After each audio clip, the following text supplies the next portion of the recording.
Balitang tama, balitang totoo.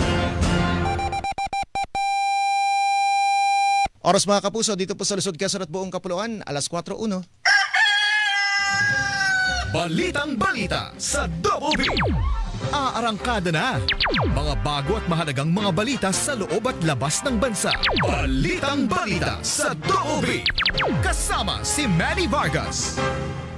Balitang balita sa Double B. Ay mga kapuso, magandang umaga po sa ating lahat. Thank God it's Friday, araw na po ng Biyernes ngayon.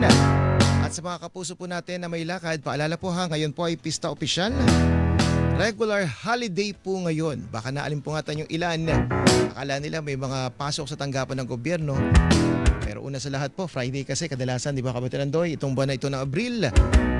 At ito pong Mayo, kasama na rin dyan, unless may lalabas pong bagong patakaran ng Malacanang, ay wala pong pasok tuwing araw ng Biyernes sa iba't ibang sangay ng gobyerno, iba't ibang tanggapan ng gobyerno at meron lamang po silang tinatawag na skeleton force.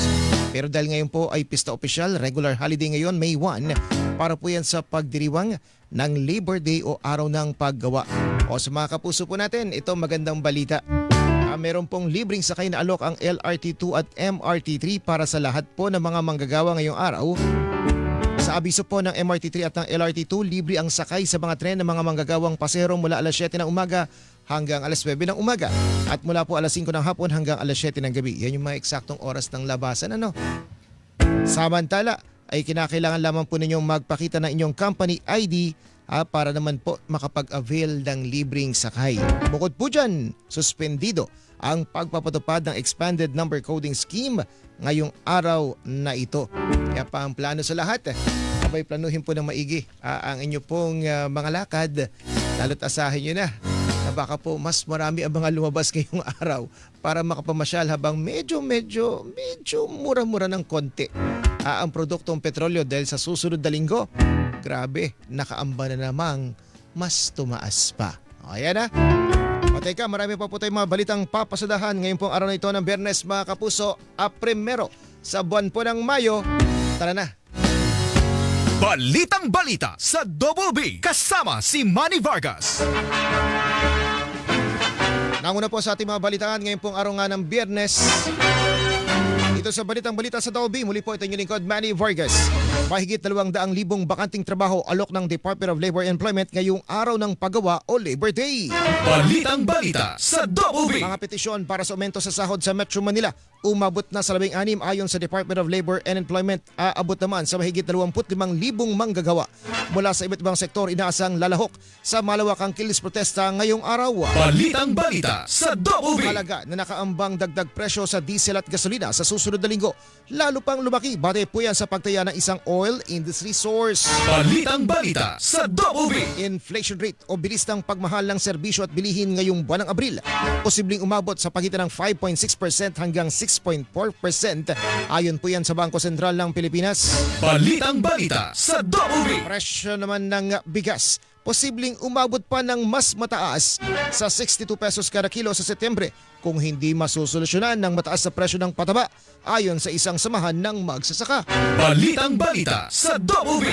Commission on Higher Education inanunsyo na wala umanong magiging pagtataas sa matrikula sa mga kolehiyo at universidad para sa academic year 2026-2027 sa gitna ng krisis sa langis. Balitang Balita sa Double B. Mga senador nagpulong para paghandaan ang posibleng paglilitis sakaling i-impeach ng Kamara si Vice President Sara Duterte.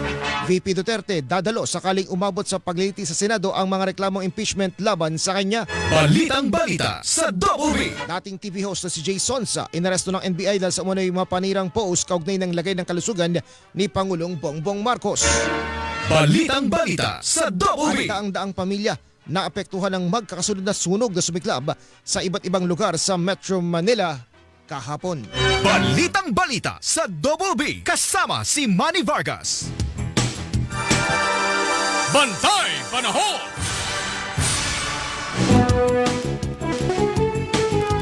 At para sa detalye po natin mga balita mga kapuso, eksaktong oras alas 4:06 po ng umaga.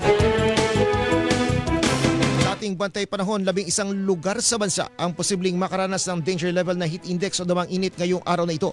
Kabilang dyan ang Dagupan City, Pangasinan na posibleng makaranas ng 43 degrees Celsius na damang init. Posible namang umabot sa 42 degrees Celsius ang damang init sa Bacnotan, La Union, Tugigaraw City, Cagayan, Iba, Zambales, Muñoz, Nueva Ecija, Subic Bay, Olongapo City, Sangley Point, Cavite City, Coron, Palawan, San Jose Occidental, Mindoro, Iloilo City at Dumangas sa Iloilo. Kahapon pumalo sa danger level na 44 degrees Celsius ang pinakamataas na heat index o damang init sa ilang lugar sa bansa, kabilang ang Virac, Catanduanes, Iloilo City at Dumangas sa Iloilo. Mapanganib na heat index din ang naitala sa 10 lugar sa bansa. Dito naman sa Metro Manila, partikular sa Science Garden sa Quezon City, umabot sa 41 degrees Celsius ang heat index, habang 40 degrees Celsius naman ang naitala sa Naiya sa Pasay City. Sa kabila niyan, hindi pa rin iniaalis ang tsansa ng ulan sa ilang lugar ngayong araw. Base po sa datos ng Metro Weather, may tsansa ng ulan ngayong umaga sa ilang bahagi ng Palawan, Mindoro, Zamboanga Peninsula, Northern Mindanao at Caraga. Mamayang hapon naman, posible ring ulanin ang ilang lugar sa Barm at Socsargen. Posible rin ang mga kalat-kalat na ulan sa bahagi ng Samar at Leyte provinces, gayon din sa Northern at Central Luzon. Bantay Panahon! Kayo'y nakikinig sa Balitang Balita sa Double B. Bantay panahon pa rin po mga kapuso sa gitna ng malinsangang panahon sa malaking bahagi po ng ating bansa. Inulan, binaha at nakaranas ng pagguho ng lupa ang Baguio City nitong Martes. Sa barangay Irisan, rumagasaan tubig sa ilang bahay at may naapektuhan din ng pagguho ng lupa. Sa barangay Dominican Mirador, nabutas ang dingding ng isang bahay matapos mabagsakan ng malaking tipak ng bato. Tulong-tulong naman ng mga residente at otoridad para linisin ang mga putik at batong bumagsak sa mga bahay. Nagpaabot na ng tulong ang mga City Social Welfare and Development Office at iba pang ahensya ng pamahalaan sa mga apektadong pamilya. Balitang Balita sa Double B. Mga kapuso, isinailalim na po sa state of calamity ang bayan ng Paracelis sa Mountain Province. Sa abiso ng lokal na pamahalaan, bunso nito ng nararanasang tagtuyot, kakulangan sa supply ng tubig at krisis sa enerhiya. Samantala, kanya-kanya namang diskarte ang mga construction workers sa Lawag City, Ilocos Norte sa gitna ng mainit na panahon. Bukod sa madalas na paghihilamos at pag-inom ng tubig, inagahan na lang una nila ang pagpasok para makaiwas sa matinding init. 8 beses kada araw rin kung paliguan ang mga baboy sa lalawigan para iwas naman sa heat stroke. Balitang Balita sa Double B. Sa iba pang mga balita mga kapuso, 74 na job fair sites ang bubuksan ng Department of Labor and Employment ngayong araw ng paggawa o Labor Day. Ayon kay Director Patrick Patriwirawan, ang Bureau of Local Employment ng Department of Labor and Employment, aabot sa 237,000 na trabaho ang maaring applyan ng mga naghahanap ng trabaho. Magsisimula po ito mamayang alas 8 ng umaga hanggang alas 5 ng hapon. Batay po sa pagtatala natin, umabot na po sa 237,000 po na vacancies ang available po na maaari pong applyan ng ating mga kababayan. 237,000 po. At ito po ay mula sa ating employers na umabot po sa 2,400 po na participating employers. Kabilang po sa mga alok na trabaho ay production operator, store clerk o sales associate, customer service representative, karpintero, mason at steelman. Para po sa mga top industries po natin, ang una-una pong nakita natin yung production operator, umabot po sa 23,000 vacancies. Mayroon din po sa store clerk or sales associate na 21,000 vacancies. Meron din po na customer service representative, 20,200 vacancies. Carpenter, mason, steelman, nasa 15,300 vacancies. At meron po sa service crew, line cook at barista, nasa 7,400 vacancies po. At bukod po sa local employment mga kapuso, yung mga trabaho po dito sa loob ng ating bansa, mayroon ding 20,000 trabaho sa ibang bansa na maaring applyan. Mga naitala po natin ng mga occupations for overseas ay ang mga sumusunod po. Meron po nurses na nasa 2,100 vacancies po. Meron po cleaners, 2,100 vacancies din po. Manufacturing or factory worker, nasa 1,200 vacancies. Cook po, 600 vacancies at caregivers, 450 vacancies po. Mga kapuso, ang buwan tinig ni Director Patrick Patriwirawan ng Bureau of Local Employment ng Department of Labor and Employment. Balitang balita sa Double B. Umabot naman na sa 16 na petisyon para sa dagdag sahod ang natanggap ng Regional Tripartite Wages and Productivity Board ng Metro Manila. Ayon kay Assistant Secretary Leonard Constantine Serrano, tagapagsalita ng DOLE, kasama na dyan ang petisyon na gawing 1,200 pesos ang arawang sweldong inihain ng mga manggagawa mula sa sektor ng business process outsourcing noong Miyerkules. Meron hong 1,200, meron pong mga ibang petition ranging from 500 pesos, 800 pesos pataas. Yun po ang hinihingi. Ang nire-request nila yung agaran na increase dulot ho ng Middle East tension or war. Hulyo noong nakalipas sa taon nang ipatupad ng 50 pesos na dagdag sa daily minimum wage ng mga manggagawa sa Metro Manila, kaya naging 695 pesos ang arawang kita ng mga karaniwang manggagawa. Ngayong Mayo o 2 buwan bago ang anibersaryo ng huling taas sahod, pag-aaralan ng NCR Tripartite o Regional Tripartite Wages and Productivity Board kung sapat pa ba ang sweldo ng mga manggagawa sa rehiyon. July 18, maaari na magkaroon ng bagong wage order. And 60 days before the issuance of the wage order, meron ho yung review. Waliban tinig ni Assistant Secretary Leonard Constantine Serrano, tagapagsalita ng Department of Labor and Employment. Super Radio DZBB. Balitang totoo. Idinulog naman ng Alliance of Concerned Teachers sa Malacanang ang pambansang petisyon nila para sa 50,000 pesos na teacher entry-level salary at 36,000 pesos na support personnel basic pay. Libo-libong pirma ng mga guro at school personnel ang kalakip ng petisyon na isinumite nila sa Office of the President. Saklaw ng kanilang petisyon ng 50,000 pesos na entry-level na sahod para sa lahat ng mga guro sa mga pampubliko at pribadong institusyon, kabilang ang teaching personnel sa state universities and colleges at local universities and colleges. Nakapaloob din po sa petisyon ang panawagang gawing 36,000 pesos ang basic pay para sa salary grade 1 employees at 1,200 pesos naman na national minimum wage para sa lahat ng manggagawa. Sinabi ni Actor Person Ruby Bernardo na matagal na panahon na silang nagtitiis at pinapasa ng mga problema sa edukasyon, gaya ng mababa ang sahod, pagtitiis sa siksikan na classroom at patong-patong na trabaho para lamang maipagpatuloy ang pagtuturo. Balitang balita sa Double B. Aabot po sa mahigit 25,000 manggagawa mula sa iba't ibang sektor ang makikiisa sa malawakang kilos protesta ngayong araw na ito ng paggawa Mayo 1. Ayon kay Julius Cainglet, Vice President ng Federation of Free Workers, magsisimula silang magtipon-tipon sa Welcome o sa Mabuhay Rotonda sa Quezon City mamayang alas 6 ng umaga at saka magmamarcha patungong Menjola sa Maynila.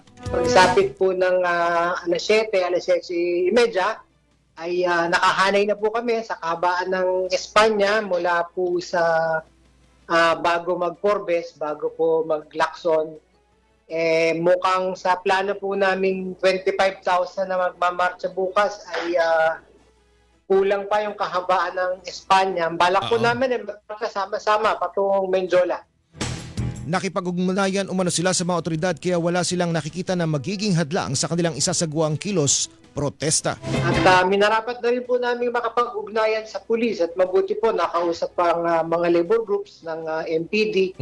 At meron po silang binigay na commitment na kami hahayaan sa aming balak na programa at magbibigay sila ng assistance para wala pong maging kaguluhan.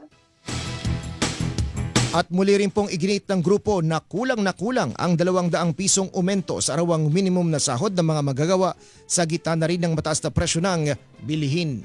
Sinasabi nga po namin, pang-recover pa lang yan talaga ng lost value ng ating wages. Kasi ang hinahabol po talaga natin ay 1,200 hanggang 1,250 na sinasab nating living wage. Living wage. Sabihin, ang living wage yan po yung halaga na kailangan para ang isang manggagawa, 5 miyembro ng pamilya ay nang mapapakain, merong matutuluyan, may matutulugan.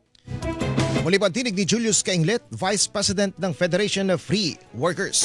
Balitang balita sa Double B. Naka-full alert status naman na ang National Capital Region Police Office para sa isasagawang kilos protesta ngayong araw na ito ng paggawa.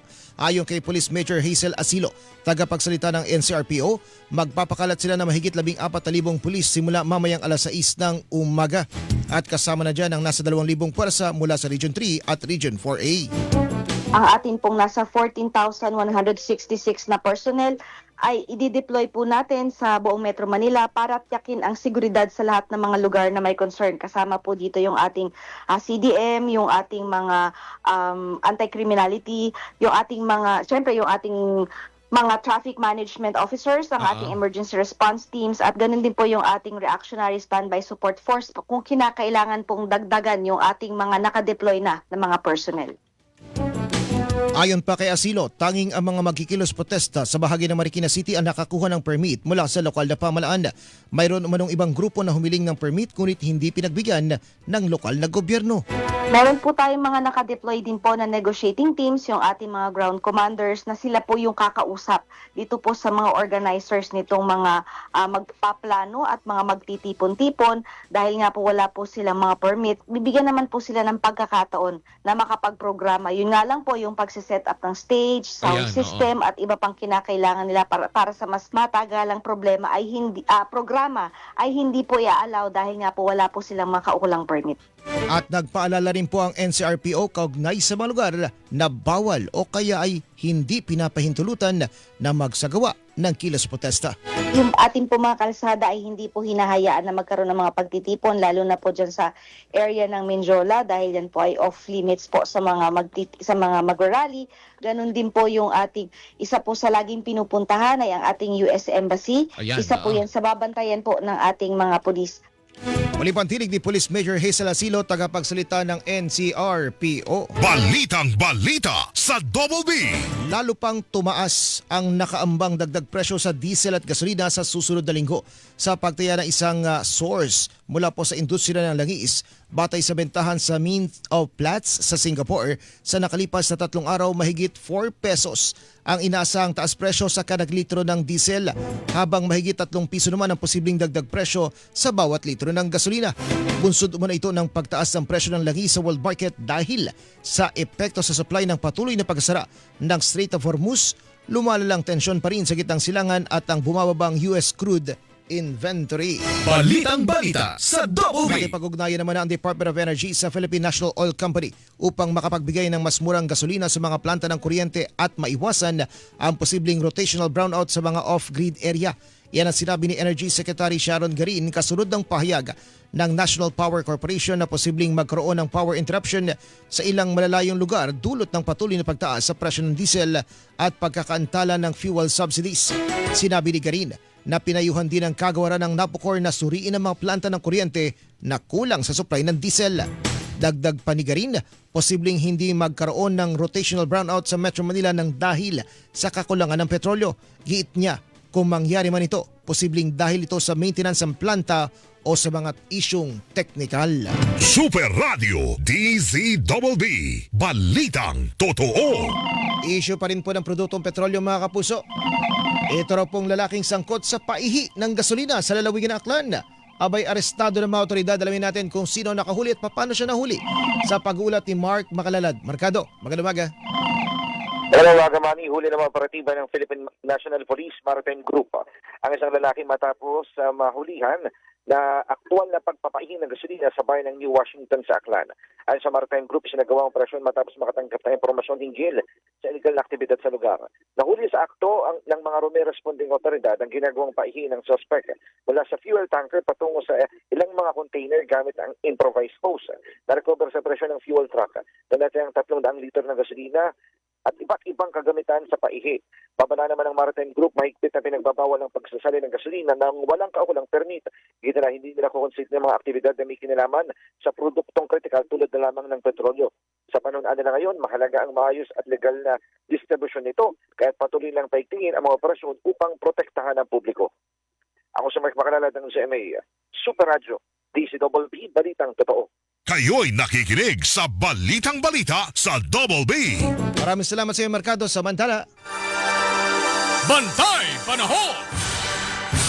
mga kapuso, alamin po natin ang latest mula po sa Pag-asa dahil na rin sa inaasang dami ng mga kababayan nating lalabas po na kanilang mga bahay ngayong araw para makibahagi sa iba't ibang mga aktibidad kaugnay ng Labor Day. Yung mga magpoprotesta, yung mga magpupunta po sa iba't ibang mga job fair sites at syempre yung mga magbabantay sa kanila. Alamin po natin ano kayang mga lugar lalo na dito sa Metro Manila. Ano po yung mga posibleng damang init na maranasan natin at magkakaroon kaya ng mga pagulan? Nasa ating linya po si Miss Lori de la Cruz, pero specialist sa Pag-asa para sa mga karagdagang impormasyon. Miss Lori, good morning. Good morning sa lahat ng ating mga tagapakinig. Patuloy pa rin po na makakaranas ng mga pag-ulan ngayon, mga light to moderate rains. Ang Zamboanga Peninsula, Northern Mindanao, Caraga, Davao Oriental at Migling Basilan Province dahil sa epekto ng easterlies. Sa Metro Manila at natitirang bahagi ng bansa, generally fair weather naman ang mararanasang panahon, iba sa mga localized thunderstorms sa hapon at gabi. Wala rin po tayong bagyo na minomonitor ngayon sa ating area of responsibility at ang heat index na pwede po maranasan sa Kamaynilaan sa araw na ito ay pwede pong umabot hanggang sa 40 degrees Celsius. Yan muna ang latest mula sa Pag-asa. Ito po si Lori de la Cruz. Maraming salamat sa iyo, Miss Lori. Bantay Panahon! Balitang balita sa Double B. At patuloy tayo sa ating balitaan mga kapuso. Sa mga nagtatanong na oras, sabay alas 4:22 na po ng umaga.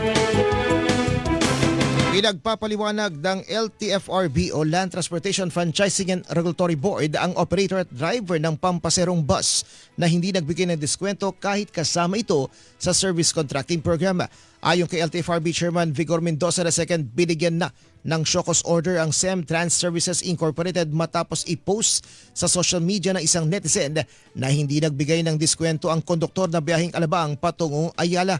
Sa ilalim po ng programa, dapat ay mayroong 20% na discount sa mga regular na pasahero habang 40% naman sa mga senior citizen at persons with disability. Sa reklamo, hindi na nagbigay ng ticket ang konduktor, wala ring discount at hindi pa ibinalik ang sukli na ibinayad na pasahe ng pasahero. Giit ni Mendoza, hindi nila palalampasin ang pangyayari at pananagutin ng operator na kasama sa programa na hindi po nagbigay ng discount. Pinagpapaliwanag na ang operator kung bakit hindi dapat suspendihin o kansilahin ang prangkisa dahil sa hindi pagsunod sa patakaran ng programa. Itinakda po ng LTFRB ang pagdinig sa May 11 kung saan ay pinasisipot din ang konduktor at ang driver ng sangkot na bus. Super Radio DZBB. Balitang totoo. Mahigit 2,000 magsasaka at 700 mangingisda sa Calapan City, Oriental Mindoro ang nakatanggap ng ayuda sa ilalim ng Presidential Assistance to Farmers and Fisherfolks Program. Pinangunahan ng Department of Agriculture at ng Bureau of Fisheries and Aquatic Resources ang pamahagi ng ayuda sa Calapan City. Ayon kay BIFAR National Director Elizer Salilig, batid ng pamahalaan ang mabigat epekto ng pagtaas ng presyo ng krudo dahil na rin sa patuloy na tensyon sa gitang silangan. Sa ilalim ng turang programa, ang bawat benepisyaryo ay makatatanggap ng 2,325 pesos na ayuda. Balitang balita sa Double B. Ito mga kapuso, posible pong abutin pa ng mas mataas sa 62 pesos kada kilo ang presyo ng bigas sa Setyembre. Yan po ang sinabi ni Raul Montemayor, National Manager ng Federation of Free Farmers Cooperative, kung hindi naman agad masusolusyon naman ng gobyerno ang mataas na presyo ng pataba dulot ng kaguluhan sa gitnang silangan. Sa ngayon pa lang, kung makikita nyo sa palengke, marami nang nasa 60 peso level eh. Ngayon pa lang lalo na pagdating ng September, diyan natatama yung epekto ng pagmahal ng abono, pagmahal ng krudo na ginagamit sa makinarya sa mga bukid, transport cost ng bigas. So, hindi imposible na aabot sa ganun at baka medyo mataas pa ng konti dyan eh. Kung hindi magawan ng paraan ng gobyerno. Una nang sinabi ng Department of Agriculture na posibleng umabot nga ng 60 hanggang 62 pesos kada kilo ang presyo ng bigas pagsapit ng anihan sa Setyembre kung patuloy na gagamitin ng mga magsasaka ang oil-based urea at fertilizer na umakyat na sa 3,000 pesos kada sako mula sa dating 1,650 pesos. Nangangamba rin si Montemayor na hindi umabot sa panahon ng pagtatanim ng palay ang ayudang abono ng gobyerno. Ayuda na pinapamahagi, kakaunti pa lang ang nakakatanggap, no? Kung biofertilizer ang ibibigay nila, unang-una, kailangan pa ng pondo, humihingi pa lang sila ng pondo. Pag may pondo na, magbibiding pa yan. Nako, matagal na naman yan. By that time, maikalat na nila yung biofertilizer, baka tapos na magtanim yung mga magsasaka. No, yun ang worry namin, no? late ang response at Muli po ang tinig ni Raul Montemayor, National Manager ng Federation of Free Farmers Cooperative. Balitang balita sa Double B.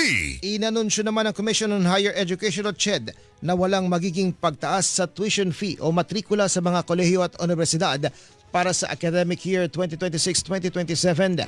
Ayon kay CHED Chairperson Shirley Agrupis, bagamat batid nila ang tumataas na pangangailangan ng higher education institutions, umapila sila na hindi ngayon ang tamang panahon para magtaas ng matrikula. Itinuturing naman ng National Union of Students of the Philippines na tagumpay ang anunsyo ng CHED ayon sa NUSP na ayon ito sa kanilang kampanya kontra taas matrikula at pagbuwag sa mga hindi makatarungan, sobrang taas at kadududang singil sa mga estudyante. Balitang balita sa Double B. Posible namang umabot sa 5.6% hanggang 6.4% ang inflation rate o bilis ng pagmahal ng serbisyo at bilihin ngayong buwan ng Abril. Batay yan sa pagtaya ng Bangko Sentral ng Pilipinas sa harap na rin ang nakaambang pagtaas muli ng presyo ng produktong petrolyo sa susunod na linggo. Sinabi ng BSP na tumindi ang pagtaas ng inflation dahil sa pagmahal sa presyo ng mga bilihin. Bunga na rin ito ng serya ng malakihang taas presyo ng petrolyo, gayon din ang pagmahal ng singil sa kuryente at paghina ng halaga ng piso. Sinabi naman ng Bangko Sentral na ang inaasang pagbaba sa presyo ng gulay at prutas ay makatutulong sa pagkontrol sa inflation. Kayo'y nakikinig sa Balitang Balita sa Double B. Mga kapuso, marami pa po mga balita ang ating papasadahan, pero syempre, ilan munang mga paalala. Oras po natin ay alas 6 o alas 4:27. Balitang balita sa Double B. Kasama si Manny Vargas.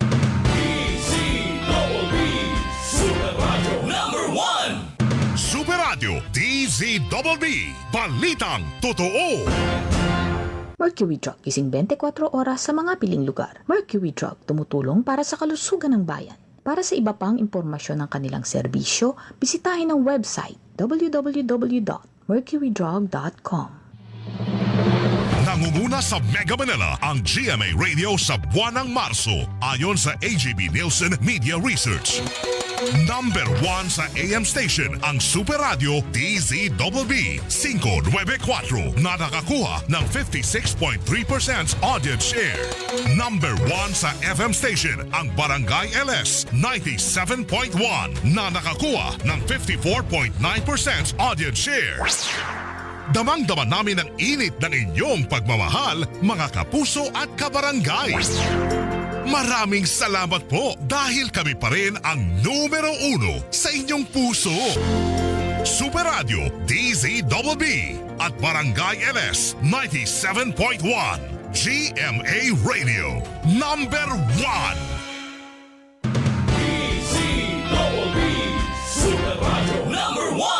Mga kapuso, ako po si Melo Del Prado. Salamat mga kapuso sa inyong gising at buhay na kamalayan sa mga usapin ng bayan. Magkakapuso tayo mula umaga hanggang gabi, araw-araw. Dahil dito sa Super Radio DZBB, walang kinikilingan, walang pinoprotektahan, noon at ngayon. Serbisyong totoo. DZBB, Super Radio number 1. Super Radio DZBB, balitang tama. Balitang totoo. Balitang balita sa Double B. Kasama si Manny Vargas.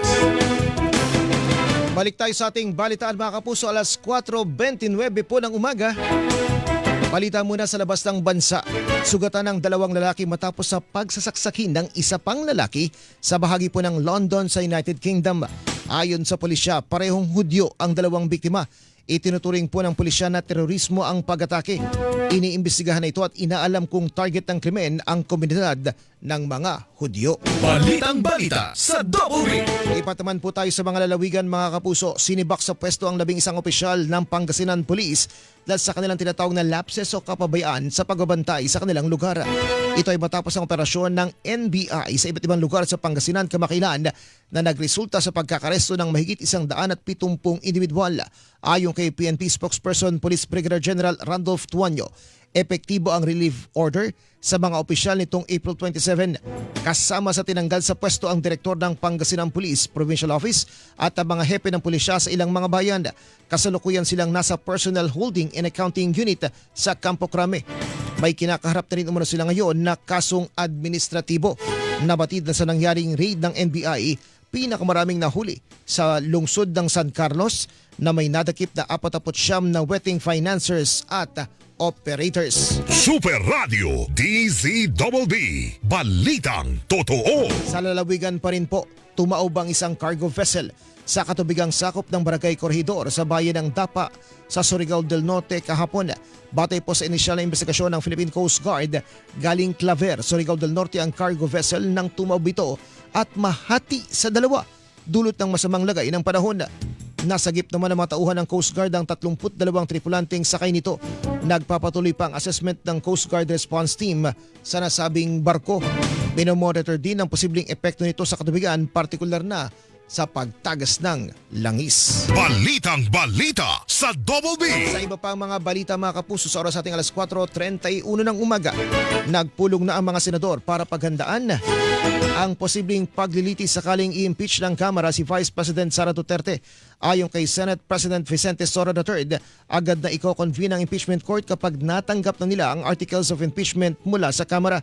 Sinabi naman ni Soto na walang pressure kahit pa nga Vice Presidente ang ini-impeach. Dapat yung mentality namin, we have to do our job. We have to be impartial. Kahit sino pa yung ipapadala sa amin na articles of impeachment. Yan po ang tinig ni Senate President Vicente Sora III. Tiniyak din ni Soto na magiging bukas sa publiko ang impeachment trial na kanilang ila-livestream. 27 million pesos ang nakalaan na pondo ng Senado para sa impeachment trial. Kabilang po dyan ang para sa venue, pagkain at para sa security measures. Kailangan umanong in session ng Kongreso para tanggapin ng Senado ang articles of impeachment, pero oras na matanggap na ito ng Senado ay maaari namang ituloy ang pagdinig ng impeachment court kahit mag-break ang Kongreso sa Hunyo 5. Sa May 11 pa inaasahan na pagbobotohan ng plenaryo ng Kamara ang reklamong impeachment laban sa Vice Presidente. 1/3 ng lahat ng kongresista o katumbas yan ng 106 na boto ang kailangan sa plenaryo para maitransmit ang articles of impeachment sa Senado. Kayo'y nakikinig sa Balitang Balita sa Double B. Dadalo si Vice President Sara Duterte sakaling umabot sa paglilitis sa Senado ang mga reklamo impeachment laban sa kanya. Yan ang tiniyak ni Attorney Michael Powa, tagapagsalita at miyembro ng defense team ng Vice Presidente matapos ang hindi pagdalo ni Duterte sa mga pagdinig ng House Committee on Justice. Yun naman pong sa Senado, definitely magpa-participate tayo doon, no?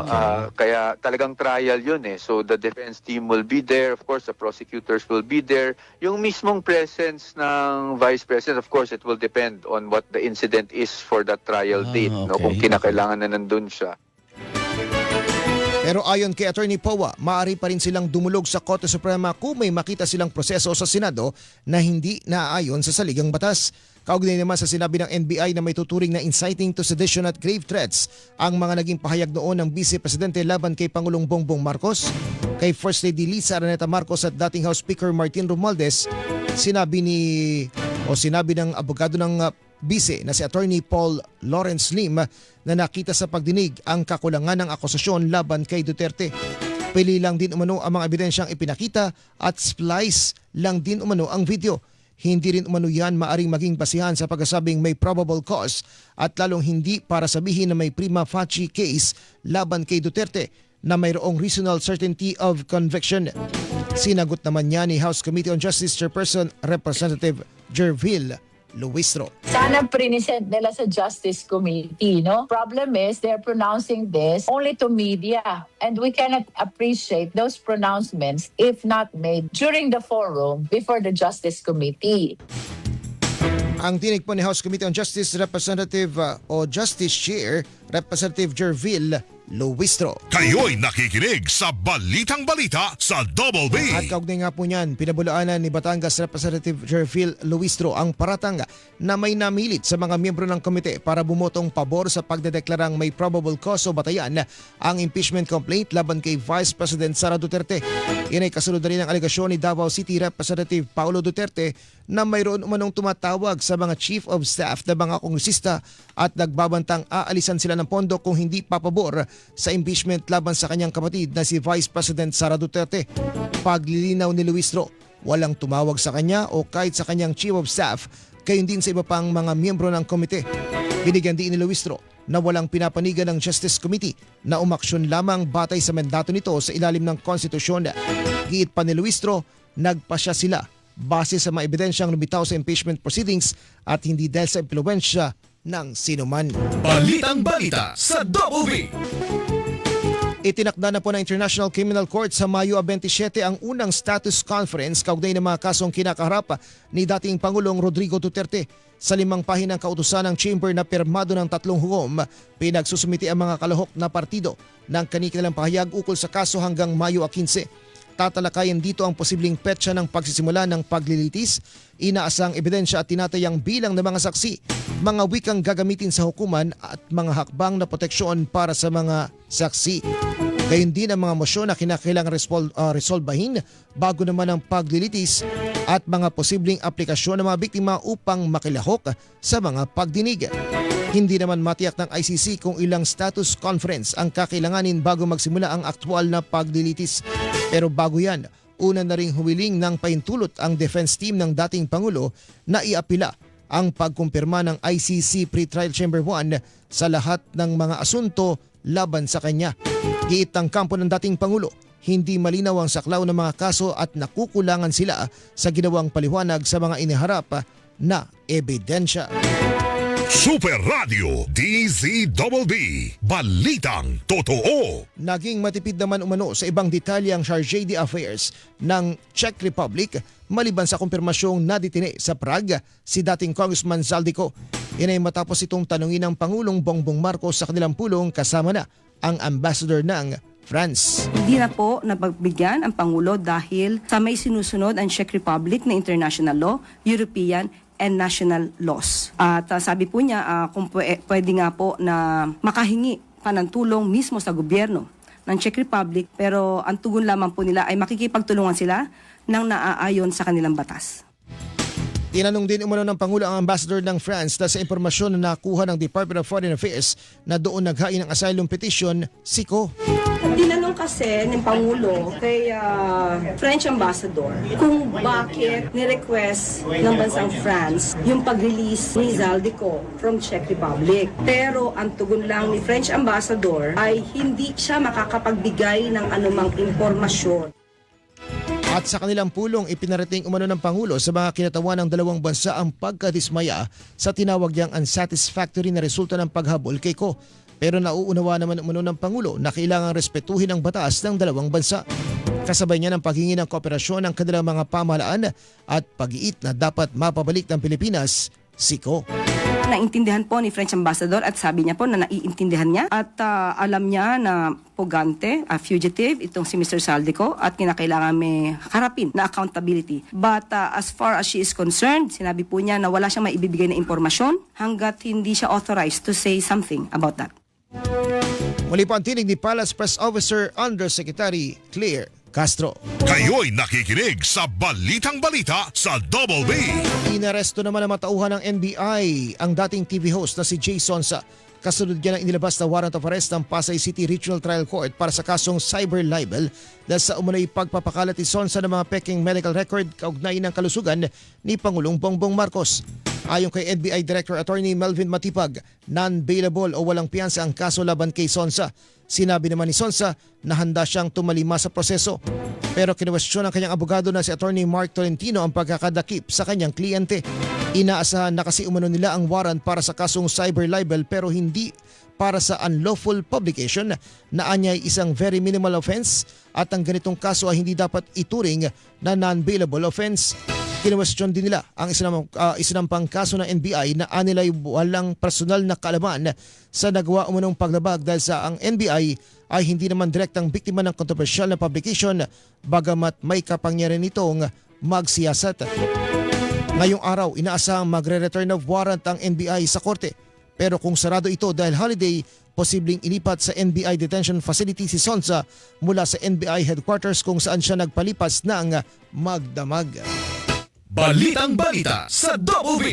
Sa iba pang mga balita mga kapuso, kinansila ng LTFRB ang provisional authority na inisyu sa operator ng isang tourist bus na nasunog sa EDSA Ortigas Flyover Kamakailan. Ayon kay LTFRB Chairman Attorney Vigor Mendoza II, saklaw ng kanselasyon ng provisional authority ng lahat ng 17 unit na nakarehistro at pinayaga mag-operate sa ilalim ng LS8 Tourist Transportation Cooperation o Corporation. agad umanong epektibo ang cease and desist order sa pag-ooperate. Yan ay kapag natanggap na ang kopya ng utos at kapag patuloy na nag-operate, maikukonsidera itong illegal o colorum na operasyon. Sinabi pa ni Mendoza na may ilang pagkukulang na nakita sa operasyon ng nasunog na bus, lalo na sa regular na maintenance. Matatanda ang noong April 24 na sunog ang naturang tourist bus na patungo sana sa Cavite. Super Radio DZBB. Balitang totoo. Nakikipag-ugnayan na ang Department of Environment and Natural Resources o DNR sa Office of the Solicitor General kaugnay sa posibleng pananagutan ng dating operator ng nasusunog pa rin na Navotas landfill. Ayon sa Environmental Management Bureau, nakatuon ang kanilang investigasyon sa mga paglabag ng dating operator ng landfill na Fileco sa mga kondisyon ng Environmental Compliance Certificate na inisyu rito.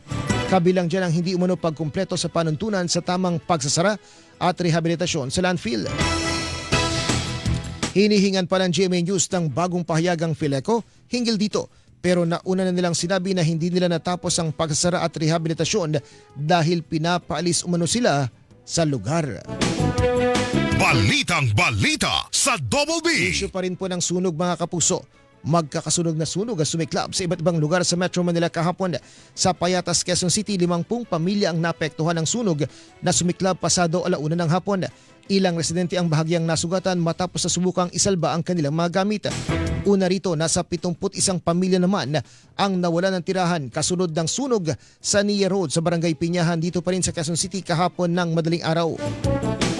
Hinala ng ilang residente, sinadya umano ang sunog dahil kamakailan ay binagyan umano sila ng lokal na pamahalaan ng hanggang May 30 para umalis dahil tatayuan ng vertical housing ang lugar. Iginiit naman ng Quezon City Local Government na walang batayan ang alegasyon, lalo tumalabas sa paunang pagsisiyasat ng BFP na pagsusunog ng tanso sa isang abandonadong bahay ang sanhi ng pagsiklab ng apoy. Samantala, nagkasunog din sa isang residential area sa Santa Cruz, Maynila pasado 2:00 ng madaling araw kahapon. Humigit kumulang 100 bahay ang natupok kung saan ay aabot sa 350 na pamilya ang naapektuhan. Nadamay din ang ikatlong palapag ng katabi nitong paaralan. Kayo'y nakikinig sa Balitang Balita sa Double B. Mga kapuso, marami pa mga balita ang ating pong papasadahan pero syempre ilan muna mapaalala, oras po natin ay 4:43.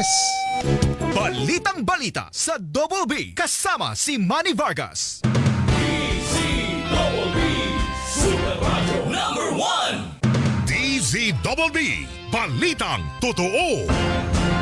Mercury Drug gising 24 oras sa mga piling lugar. Mercury Drug tumutulong para sa kalusugan ng bayan. Para sa iba pang impormasyon ng kanilang serbisyo, bisitahin ang website www.mercurydrug.com.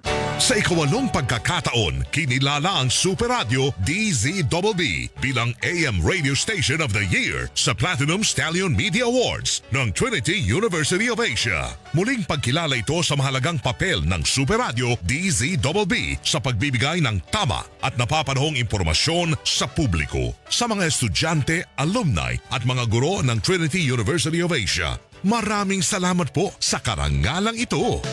Mga kapuso, alay namin ito sa inyo. Para hindi mahuli sa mga balita, sundan ang mga social media account ng Super Radio DZBB. Mag-subscribe sa aming YouTube channel at i-follow kami sa Facebook, TikTok at X. Hanapin lamang ang Super Radio DZBB para makita ang aming mga official social media account. Tutok na para sa mga balitang tama at totoo, mga kapuso. Pakinggan ngayong Biyernes sa Suma sa Puso. Sa totoo lang, ako tong naiinggit sa'yo, Rika eh. Kasi nagagawa mo yung gusto mo. Nakakapunta ka kung saan-saan. Wala kang ibang iisipin kundi ang sarili mo lang. Di tulad ko, hindi ko na nga maasikaso yung sarili ko eh. Siyempre, uunahin ko yung mga anak ko. Sila muna bago ako. Suma sa Puso. Nangunguna sa Mega Manila ang GMA Radio sa buwan ng Marso ayon sa AGB Nielsen Media Research. Number 1 sa AM station ang Super Radio DZBB 594 na nakakuha ng 56.3% audience share. Number 1 sa FM station ang Barangay LS 97.1 na nakakuha ng 54.9% audience share. Damang-dama namin ang init ng inyong pagmamahal, mga kapuso at kabarangay. Maraming salamat po dahil kami pa rin ang numero 1 sa inyong puso. Super Radio DZBB at Barangay LS 97.1 GMA Radio number 1. Super Radio number 1. DZBB, balitang tama, balitang totoo. Balitang balita sa Double B kasama si Manny Vargas. Ay, magandang umaga sa mga kapuso natin. Si Ruel Asprek, good morning, good morning. Kay Bobby Orozco, magandang umaga. Kay na Jojo at Lorena Pereira, dyan po sa Talisay, Batangas, magandang umaga rin. Kay Estrella Crisostomo, magandang umaga po mula sa San Jose del Monte, Bulacan. Si Lorely Alburan, good morning. Uy, nasa UAE siya. Maraming salamat ha, Lorely. Si Romeo Gonzales, magandang umaga rin. Ate Luz, good morning. Kay Jerry Raon, magandang umaga. Nasa Bulacan din siya sa Muzon proper. Akala ko nandiyan ka sa may bahagi ng Santa Cruz, Maynila eh. Si DL Myra, good morning. Magandang umaga. At kay Mang Hermie, sabi niya ang sarap buhay nung bato. Talagang hindi natin napatawad, ano? Araw na manggagawa kasi ngayon. Juanito Pareñas Jr., magandang umaga po. Maayong buntag. Ayan ha. Kay sino pa ba? Ay, Ma'am Antonina, good morning po. Nikki, good morning. Mami LC, good morning. Inang Nora, magandang umaga po sa iyo. At kay Epifania Regala, magandang umaga rin. Sabi niya, good morning po sa mga empleyado ng DCWB. Ayan, maraming salamat po sa inyo. At kay Edna de la Cruz. Ayan, sa mga kapuso po natin. Si Matthew Prado, magandang umaga. Alfonso Crisostomo, kay Renato Amistoso. May mga bagong pangalan. Uy, Ate Lut. Ate Lut tuloy. Lut, magandang umaga sa iyo ha. Thank you, thank you. Kaya pa ba? Sino pa ba? Si Eduardo de Leon, nabanggit ko na ba? Si Jover Montes mula sa USA. Ayan ha. At iba pang mga kapuso natin. Si Leonora Jacinto, good morning din sa iyo. Mga kapuso, lalo pa nga raw pong tumaas ang nakaambang dagdag presyo sa diesel sa gasolina sa susunod na linggo. Hintayin natin sa Lunes ang opisyal na abiso pong ilalabas ng mga kumpanya na langis. Pero batay po sa pagtaya ng isang all-industry source, ayan ha, posible raw po na 4 pesos ang magiging pagtataas sa kada litro ng diesel. So kung nasa 82 o 85 pesos po ngayon ang kada litro niyan, magiging, kung 85 ba, magiging 89 pesos na. Abay, parang lumalapit lang doon sa nakaraang presyo. Habang 3 piso naman daw po ang posibleng dagdag presyo sa kada litro ng gasolina.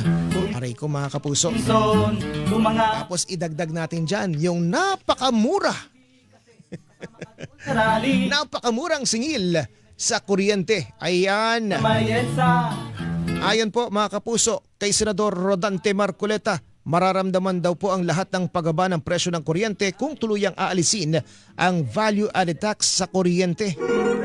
Kung halimbawa, tanggalin mo yung 12% VAT na inahika ko rin yan. Kasi dalawa yung aking panukalang batas yan. Tanggalin mo yung 12% VAT sa kuryente immediately. Mararamdaman ng tao yan. Hindi lang yung household wing, pati yung mga small, maski malalaking small and big businessmen, mararamdaman niya kagad yung pagbaba ng kuryente, sisigla yung kanyang negosyo, mapapalaki niya yun. Alam mo na, pag sumiglang negosyo, chain reaction yan eh. Samantala, sinabi rin po ni Barcoleta na dapat isubsidize na ng gobyerno ang lifeline rate sa kuryente at itaas pa sa 200 kWh kada buwan. Kung matutuloyan niya ang kanyang panukala na gawing 200 kWh ang lifeline rate sa kuryente, makabubuti umano ito na alisin na ang iba pang ayudang ibinibigay ng gobyerno tulad ng assistance to individuals in crisis situation. Gayon din ang tupad. Yes, Weng. Papalitan ko na lahat. Wala na ako yung AX, wala na yung tupad, wala na yung maipip, wala na kung ano-ano yung mga overacting na yan. 600 billion pesos per annum. Pag pinagsama-sama mo yan, mga 4-piece, bla bla bla, ganyan. Buti pa nga. Ito, diretso na sa pamilya. Yan pa tinig ni Senador Rodante Marcoleta. Sa dami po ng matatalino sa gobyerno, mga kapuso, bakit kaya hindi pag-aralan lahat ng mga panukala? Kung OA yung panukala, disupalpalin. Pero kung maganda naman, bakit hindi sabihin, sige, iko-considera namin. Baka nga mas makatulong, di ba? Ay nako. Samantala, ayon naman kay Senador Sherwin Gatchalian at Chairman ng Senate Finance Committee, abay dapat sagutin na ng gobyerno ang lifeline rate o yung subsidiya sa kuryente ng mga benepisyaryo ng Pantawid Pamilya Pilipino Program sa halip na ipasa sa mga consumer ng kuryente. Hindi naman po kami nagrereklamo, mga kapuso. Pero isipin niyo naman magkano ang sweldo ng nasa gobyerno, lalo na yung matataas na opisyal, kumpara naman sa ordinaryong manggagawa. Nahuhugutan nyo pa ng pangsubsidiya sa mga mahihirap para namang hindi mahirap din ang ordinaryong tao. Kapitan Andoy, ano? Porket ba may maayos-ayos na trabaho, dapat nang sagutin nila yung pangangailangan ng kababayan. Abay, may kanya-kanya po tayong paraan ng pagtulong. Wag naman yung sapilitan. Lalo na hindi po nila alam, hindi napapansin. Kasi hindi naman po talaga sinisilip kung magkano at ano ang mga binabayaran sa bill sa kuryente. Di ba? Sabi ni Senador Gatchalian, kayang-kaya ng sagutin ng gobyerno ang subsidiya dahil lumalabas na nasa 8 milyong piso kada buwan ang lifeline rate subsidy para sa 135,000 na household na benepisyaryo ng 4-piece. Bumaba na po ang halaga dahil nalinaw ng hindi lahat ng benepisyaryo ng 4-piece ay sakop ng lifeline rate subsidy. Ay nako, mga kapuso. Super Radio DZBB, balitang totoo. Lalo na nga, mga kapuso, bakit nga naman hindi magrereklamo ang ordinaryong Juan de la Cruz na lagpas po sa minimum wage ang sahod? O isama na natin yung mga nasa minimum wage kasi kasama sila sa apektado. Isipin nyo na lang, kulang na nga po ang minimum wage. Pagkatapos nagsasubsidiya ka ng gastusin ng iba. Ikaw nga hindi ka makabili ng kailangan mo. Bago pa dumating ang sweldo, no, Kapitan Andoy, wala na. Pagkakuha mo pangalan ng sweldo, wala na. Pagkatapos ng 1 linggo, naghahanap ka na kung saan ka makakakuha ng pera para panggastos. Di ba? Ang best friend mo na nga si Judith eh. Ito pa yung, mga kapuso, isipin nyo, lalo pang humina ang purchasing power ng mga Pilipino ngayong tumaas nga po ang presyo ng petrolyo. Ayon kay Amihan Mabalay, tagapagsalita ng Suki Network, bagaman nagkaroon ng pansamantalang bawas presyo sa langis, walang katiyakan naman kung hanggang kailan ito. Hindi rin anya tumataas ang sweldo ng mga manggagawa, kung mayroon man ay bahagya lamang ito. Sinabi pa ni Mabalay na kung hindi naman tuloy-tuloy ang pamahagi ng gobyerno ng ayuda sa mga sektor na matinding naapektuhan ng pagsirit ng presyo ng langis. Ayan ha, Chuck, ano mangyayari sa mga manggagawa? Yung purchasing power natin ngayon medyo dapang-dapa pa rin, no? Hindi nag-domino effect na nga po yung pagtaas ng mga bilihin, bagamat nagkaroon ng pag-hold doon sa pag-increase ng basic commodities. Hindi na nila ito maipangako ngayon, no, kung hanggang kailan ito magtatagal. Tapos kahit medyo nag-taper off yung pagtaas ng mga nakarang araw, magtataas na naman sa Tuesday. Diba? Kalungkot naman yan. Yung tipong bago ka dati, pag namalengke ka, Kapitan Andoy, may dala kang 1,000 piso, medyo mabigat na yun sa dalahin. Subukan nyo pong mamalengke sa halagang 1,000 piso. Diba? Tapos nakakatawa pa dyan, mga kapuso, minsan duda pa sa iyo yung mga supermarket, yung mga tipong meron kang nakuhang bonus, may nakuha kang 13-month pay, may nakuha kang pera. Tapos pag bumili ka ng marami-rami, pansinin nyo.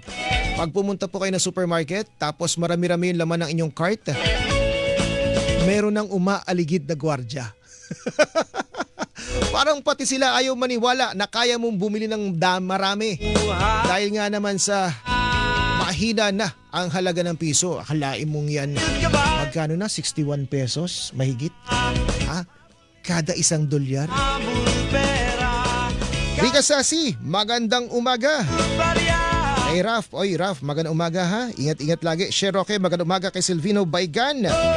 Sabi niya, bayarang media to. Ay, opo. Siyempre, may sahod kami. Manggagawa rin tayo, di ba? Good morning din. Sa iba pa mga kapuso natin kay Gemeng Quito. Good morning. Maraming salamat sa iyo, ha? Kay Mario Cornel mula sa Dasmariñas, Cavite at kay Esther Arandia at si Ai Lawan mula sa Osaka, Japan. Ha? Ate Babies Guevara, good morning po sa inyo. Ito mga kapuso, iba't ibang mga wage petition po ang inihain na ng mga kababayan natin mula po sa hanay ng mga guro na humihingi ng 36,000 pesos po para sa basic pay sa salary grade 1 employees at 1,200 pesos naman po para sa national minimum wage ng lahat ng mga manggagawa. Maliban po dyan mga kapuso, dito sa Metro Manila meron pong 16 na mga petisyon ng dagdag sahod ang natanggap na ng DOLE. At bukod po dyan, ito ngayong araw na ito, meron pong 74 na job fair sites ang bubuksan ng Department of Labor and Employment para po sa mga kababayan natin. Nasa 237,000 na trabaho ang maaari pong applyan ng mga naghahanap ng trabaho sa local employment. Yan po ay sa iba't ibang mga lugar. Habang bukod pa po dyan, meron ding 20,000 na trabaho na naghihintay sa mga nais naman pong manilbihan sa ibayong dagat, mga kapuso. At sa mga nagtatanong, saang lugar ba? Saang lugar ba magaganap po yung mga job fair na yan? O ito ang ilan po sa mga lugar dito sa Metro Manila: SMX Convention Center, SM Grand Central, SM City Caloocan, SM Valenzuela, Robinsons Manila, Ayala Mall Circuit Makati, Taguig Convention Center, Parañaque City Social Hall and Sports Complex, Robinsons Place Las Piñas, SM South Mall, Robinsons Metro East, Museo de Pateros, Quezon City My Center, Alabang Central Market, Atrium Executive Building sa Mandaluyong City Hall, Walter Mark Quezon City at SM North EDSA. Sa Cordillera naman po mga kapuso, SM City Baguio, Baguio Cultural and Convention Center, Provincial Public Plaza sa Lagawe, Ifugao. Gayun din po sa Chavit Coliseum sa Tamag Vegan City sa Ilocos Sur, sa Robinson Pangasinan sa Calasiao, Pangasinan, sa SM City Tugigaraw, Apari Public Gymnasium sa Apari, Cagayan, sa SM City Marilao sa Bulacan, SM City Pampanga sa San Fernando, Pampanga mga kapuso, sa Bataan People Center sa Balanga City, Bataan, sa Bulwagan ng Kanlahi sa San Vicente sa Tarlac City sa Tarlac, sa Capitol Ground ng Provincial Government ng Aurora sa Baler, Aurora, sa Imus City Sports Complex sa Imus, Cavite mga kapuso, sa Jose Rizal Coliseum sa Calamba City sa Laguna, sa Tayabas City Hall sa Tayabas, Quezon, sa Provincial Capital, Bulwagang Panlalawigan sa Oriental Mindoro po yan mga kapuso, Marinduque State University Gymnasium sa Buwak, Marinduque, sa LCCC Mall sa Legazpi City sa Albay, Pamplona Covered Court sa Camarines Sur, sa Robinsons Place Naga sa Naga City, Virac Town Center sa Catanduanes at marami pa pong iba mga kapuso. Balitan sa black market pabago. Balitang balita sa Double B kasama si Manny Vargas. Diaryo! Diaryo kayo dyan! Diaryo! Diaryo sa radyo sa Double B. Balitang balita. At mga kapuso, ito na ating Diaryo sa radyo. Mga headlines, mga balita sa Diaryo. Updated po yan sa Super Radio 2026. Ngayon pong araw na ito ng Biyernes. Thank God it's Friday, Mayo 1, araw po ng paggawa. Banner story ng Philippine Star, kampo ng Vice President. Iginiit na pili at splice ang ginamit na ebidensya sa pagdinig ng House Committee on Justice sa reklamo laban sa kanya. Diaryo sa radyo. Sa Philippine Daily Inquirer naman, Senado agad na magko-convene bilang impeachment court sakaling itransmit ng Kamara sa kanila ang articles of impeachment laban kay Vice President Duterte. Diaryo sa radyo. Sa Manila Bulletin, Pilipinas, isa sa nagpatupad ng pinakamalawak na patakaraan sa Asia-Pacific region upang maibsan ang mataas na presyo ng langis. Diaryo sa radyo. Sa Abante naman, 1.3 billion pesos sa appearance fees inilaan umano sa impeachment proceedings laban kay Vice President Sara Duterte. Diaryo sa radyo. At sa Filipino Star ngayon, defense team ni Vice President Duterte tatapatan ng Kamara. Diaryo sa radyo. At mga kapuso, yan na po ang kabuuan nating programa para sa linggong ito. O itandaan po ha, dito po sa DCWB, walang kinikilingan, walang pinaprotektahan noon at ngayon, serbisyong totoo. Susunod na si Kuyang Orly Trinidad. Maraming salamat, 4:59 na. Balitang balita sa Double B.